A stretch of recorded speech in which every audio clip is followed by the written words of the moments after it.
Lethal Company has taken many gamers by storm. Its rapid rise has been sudden and quick. This isn't a slow burn by any means. Released exactly 1 month ago, at the time of writing this script, the game has skyrocketed in popularity, now averaging over 70,000 concurrent players with a peak of 131,000. It beat the newest Call of Duty in Steam sales. Alright, this is no joke. It puts it in the top 10 games on Steam based on current players, alongside Counter-Strike 2, Call of Duty, Baldur's Gate, Apex Legends, and more. All made, created, and published by a single person, a 21-year-old dude. But how? Why? What the heck is this game?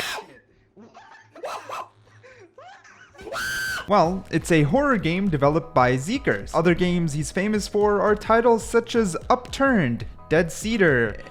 Okay, he isn't famous, and that's what makes all of this way more impressive. This is their first successful game, so he clearly hit a home run with this title. But the game itself is far from perfect. As you'd expect from any indie developer, it's a bit rough around the edges, and its core gameplay loop is straightforward in theory. A co-op game that takes place in space. You and your friends go off on a little journey to get valuable scrap and sell it back to the company. While doing so, you explore various places filled with intense and horrifying creatures. But what really makes this game stand out is its voice chat system. To really enjoy this game, you don't communicate through Discord or any other method. Instead, you talk using the in-game proximity feature. Hey, Ostra, it's coming for you.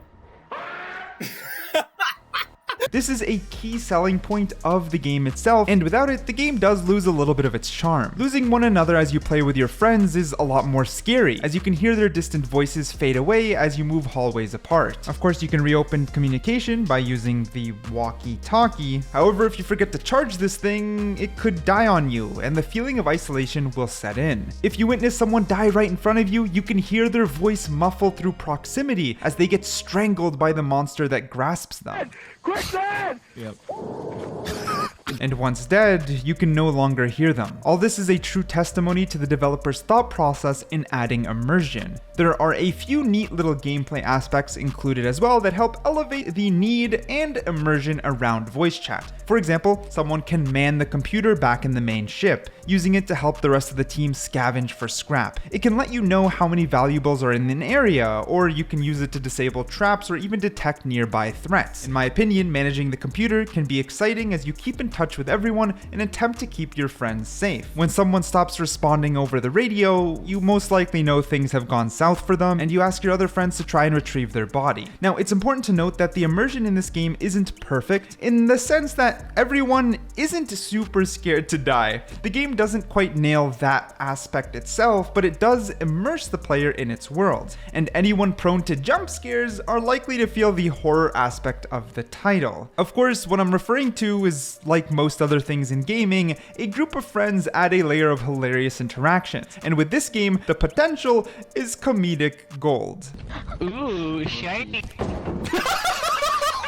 This game is also pretty accessible. It only cost me like 12 Canadian dollars, which I think is around $8 US or something like that. You get a lot of fun for your money with this game. Of course, since solo developer isn't well known, we can't say for certain the longevity of the game itself. They 100% nailed a fun gameplay loop with unique elements. And in my opinion, I see a lot of what made Among Us so popular in this game. Not in the similarities between the gameplay, of course not, but more so between how it's played. Usually a group of friends, funny and jumpy moments with the same type of addicting nature. Meaning, if this developer fans the flame and updates this enjoyable game, it could really see a bright and prosperous future ahead of it. For context, Dittoz did say they plan to continuously update the game, but with success of this scale, we are talking about a lot of money here. I can't find figures, but I can easily imagine the dude's already made $1 to $2 million before Steam's cut, and they're only 21 years old. At this rate, the game could be the man's entire retirement money for the rest of their life, so the future is only as good as they decide to make it. But that doesn't really answer the question that came to my mind. Why and how do indie games keep doing this? I mentioned Among Us, but what about BattleBit, or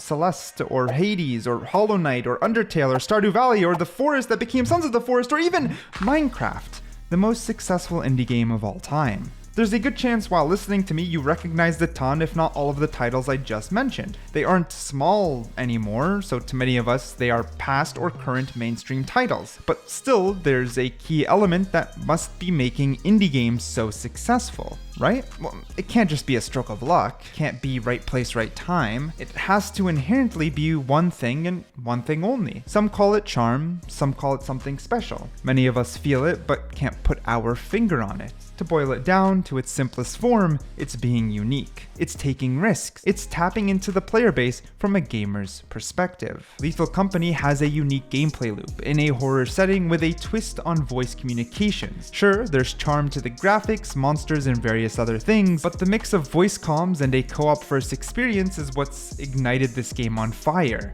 Of course, the whole co-op and hilarious friends aspect is also a streamer's fever dream when it comes to new content. This allowed its popularity to surge on Twitch and without a doubt cycles back to players buying the game and having fun with their friends and then sharing it with their friends and then, okay, you guys know how basic trends work. But the core element here is that no AAA studio would ever have tried a game like this. This is because indie companies can take risks. This one dude has never released a banger until this point, meaning all their other projects have been a time bleed, a passion project, or actively losing the money. One way or another, they were already sacrificing something to produce video games for the world. Meaning when they saw a vision to make a horror co-op experience that they now call Lethal Company, he simply went for it. The end product of this and other indie developers who found success is passion. When you come from a place where there's already no monetary incentive, your mind will flow. The ideas don't go through corporate approval, and the end experience is a game that was created in the most imaginative way possible. It's hard to explain perfectly, but when you're playing an indie game, you're most likely playing the most raw form of what the developer originally had in mind. A big company would scrap the idea right at co-op first. To them, that shrinks the potential player base and audience far too much. To a company, the idea of having players needing to immerse themselves by ensuring no one just uses Discord